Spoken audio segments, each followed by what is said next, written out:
C at Set D. Napakasulit dahil 69 pesos lang. Dito lang sa Chore A, ang lasang Pinoy para sa lipunang Pinoy.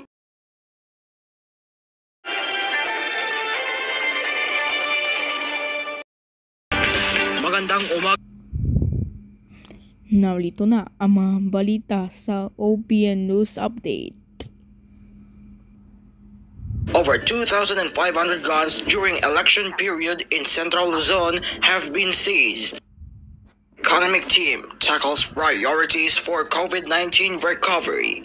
Mga exercises sa panahon ito ay kinumpirma na ng katanggap-tanggap pagkatapos ng isang mahigpit na pagtatalaga.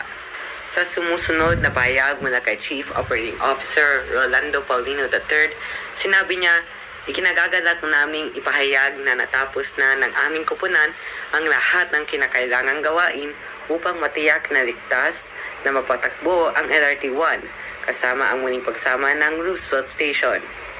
Nituturing namin sa LRMC na isang magandang milestone ito dahil alam namin kung gaano kahalaga ang estasyong ito para sa maraming commuters, lalo na sa mga naninirahan sa norte. Ang buong ehersisyo ng muling pagsasama-sama ni Roosevelt ay isang mahusay na pagpapakita ng pagtutulungan at pagtutulungan ng aming mga empleyado ng LRT-1 at mga panlabas na kasosyo, dagdag niya. Araw-araw sa